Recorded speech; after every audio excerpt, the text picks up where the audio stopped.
What's going on, YouTube? It's your boy Duran, and we're here to talk more Celtics basketball.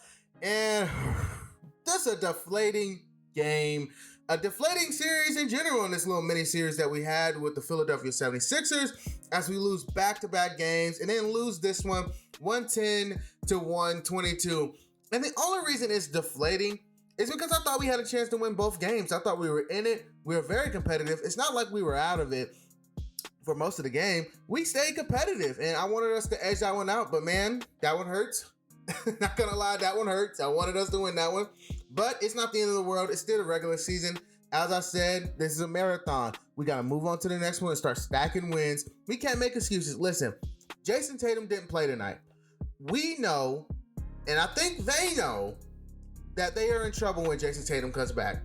I don't even see how the Sixers beat the Celtics team when Jason Tatum comes back. That's why I guess it's kind of a stress reliever when you're watching this game. And you're just like, I mean, if Jason Tatum was playing, this game would probably not really be close. They just have no way to defend our wings, including Marcus Smart.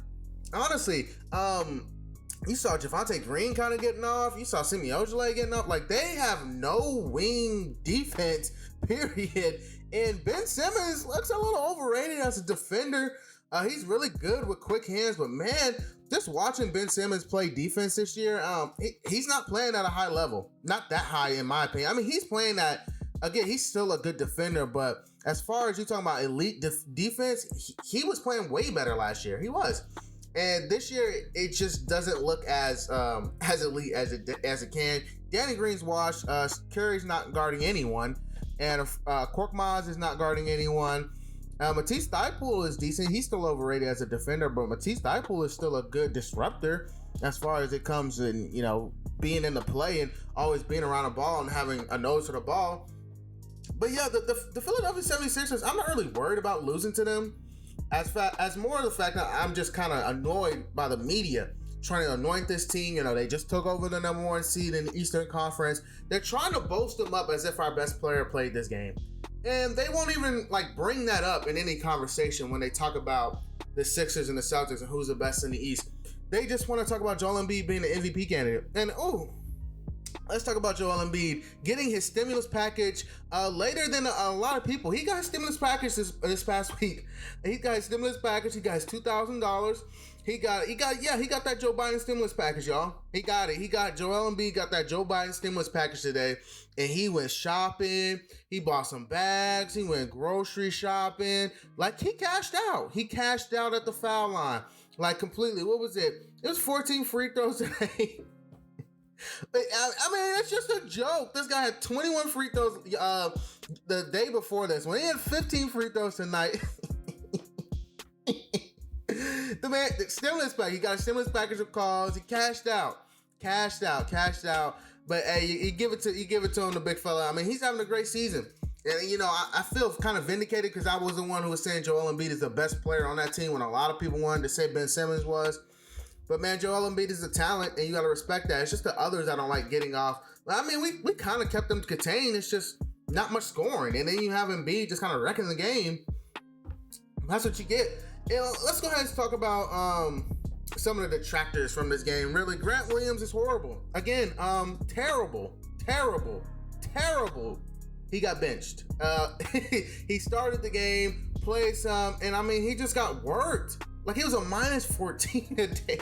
He was awful on defense. And then I think he had a bad turnover. Just bad. Grant Williams is just not good. Semi Ojeleye is better. And I just don't get why Semi Ojeleye doesn't get the opportunities that Grant Williams is currently getting. Grant Williams is not good. There. I've said it. I've admitted it. Grant Williams is not good. If we had a trade package, I would trade this guy. I don't know who would want these guys. I honestly, Grant Williams is just not good. Javonte Green's playing good. Javonte Green played good. Semi Ojeleye played solid. Jeff Teague played good. Rob Williams. I'm not even gonna rip I feel like the team overall played pretty good. It's just the calls that Philly were getting. They were slowing the game up, kind of mucking the game up, as you would say. They were slowing the game down at the free throw line, and that's just deflating when a guy's just dominating like that. and he just commands so much like defensive attention that you kind of just let guys slip free. And it's sad really seeing him go just completely dominate in this way and fashion. And yeah, that's all I gotta say about it. It just really how he just destroyed the game and really set the tone for Philadelphia, completely deflating almost every time he scored.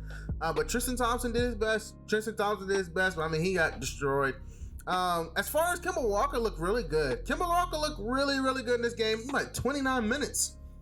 And his second game back, that's a lot of minutes. But, I mean, he played really good. 19, 3 and 5, 8 of 16. He looked fast. He's 1 of 7 from three-point line. His three-pointers have not been really going down in these past couple of games I've seen. But, you know, when he starts to get his legs back and his conditioning right, he's going to be really good. I mean, and we get Tatum back and we get this whole team finally healthy at some point. Peyton Pritchard went down with a knee sprain. He's going to be out for about a couple games. we just they do this every year. Literally, they do this every year. It's always one person gets healthy, and when that person comes back, the next person gets hurt. I mean, like, it's annoying. I just want to see this team healthy and playing so we can stack wins, because man, we are really freaking good. I mean, this team is really, really good to compete with the 76ers. I really wasn't scared of the 76ers, but I do have to give them respect. They took care of Boston even without Jason Tatum.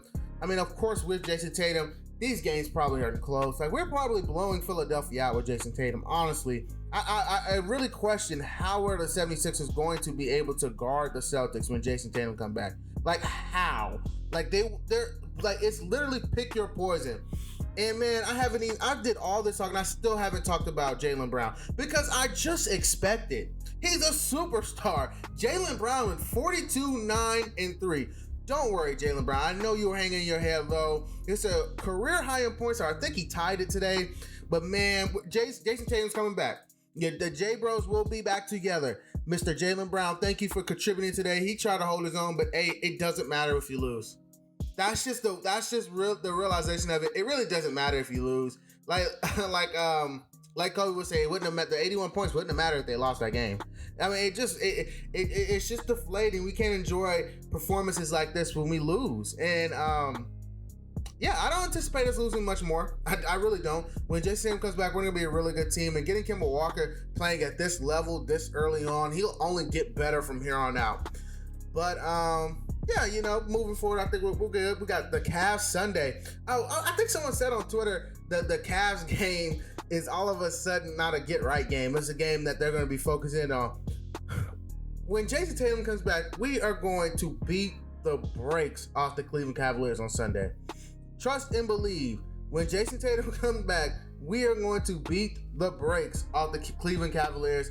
I don't really have much to say even about that. I don't care that the Nets beat up on the Brooklyn. I don't care that the Cavs beat up on the Nets is what I meant to say. The Nets have the worst defense in basketball.